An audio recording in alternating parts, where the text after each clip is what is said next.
Hello friends, कैसे बच्चे हो ना। चलिए, हमें एजुकेशनल क्लास में आप सभी का स्वागत है। आज हमें पढ़ना है संधि किसे कहते हैं। तो संधि के कितने भेद होते हैं। तो चलिए हम वीडियो को शुरुआत करते हैं। संधि किसे कहते हैं। तो दो या दो से अधिक जब शब्द मिलेगा तो उनसे जो विकार उत्पन्न होगा उसे हम संधि कहते हैं। यानी कि दो या दो से अधिक, दो या दो से अधिक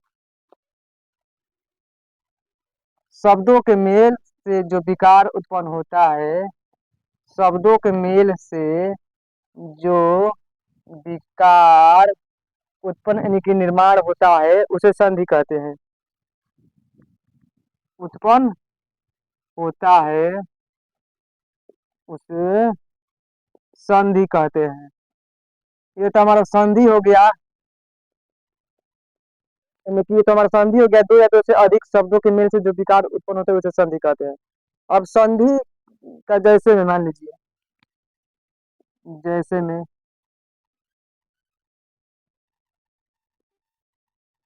रमा धन ईश, तो क्या बनेगा, रमेश बनेगा। रमा धन ईश से क्या बनेगा, रमेश बनेगा। सूर्य धन उदय, सूर्य धन उदय से क्या बनेगा, सूर्योदय बनेगा। ये तो हमारा संधि हो गया और इसका उदाहरण हो गया। अब हमें ये पढ़ना है कि संधि के कितने भेद होते हैं। तो संधि के तीन भेद होते हैं। संधि के तीन भेद हैं। पहला हमारा होगा स्वर संधि। पहला हमारा होगा स्वर संधि। दूसरा हो गया व्यंजन संधि। और तीसरा हमारा होगा विसर्ग संधि। स्वर संधि, व्यंजन संधि, विसर्ग संधि, ये हमारा संधि हुआ। तो सबसे पहले हमें पढ़ना है स्वर संधि के बारे में। स्वर संधि किसे कहते हैं। तो स्वर संधि के कितने भेद होते हैं। तो चलिए हम सबसे पहले स्वर संधि के बारे में पढ़ते हैं। स्वर संधि किसे कहते हैं। तो दो समान स्वरों के मिलने से जो विकार उत्पन्न होता है उसे स्वर कहते हैं। जब दो समान स्वर मिलेगा, यानी कि दो समान स्वरों के मिलने से जो विकार उत्पन्न हो, विकार उत्पन्न हो उसे स्वर संधि कहते हैं। उसे स्वर संधि कहते हैं। ये हमारा स्वर संधि का परिभाषा हो गया। यानी कि जब दो समान स्वर मिलेगा उससे जो विकार उत्पन्न होगा उसे हम स्वर संधि कहते हैं। जैसे में रवि धन इंद्र,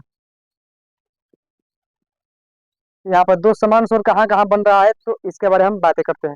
जैसे कि रवि, यहाँ पर ई आ रहा है और यहाँ पर भी हमारा ई आ रहा है, यानी कि डबल ई मिल रहा है, तो इससे क्या बनेगा, रविंद्र बनेगा।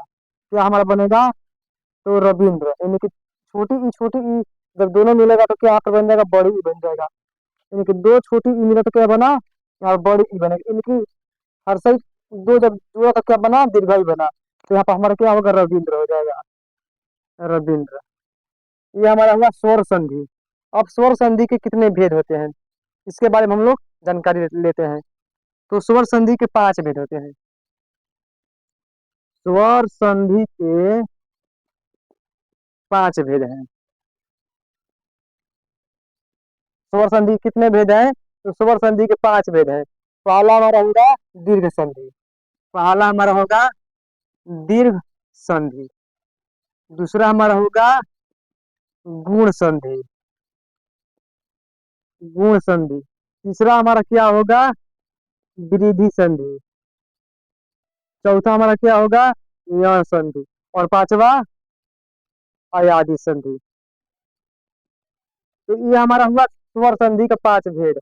अब इन पांचों को हमें पढ़ना है, तब हमें कुछ संधि विच्छेद या संधि करने हमें कुछ कैसे आएगा। जब तक हम स्वर संधि, व्यंजन संधि और विसर्ग संधि पूरी तरह से नहीं पढ़ लेंगे हमें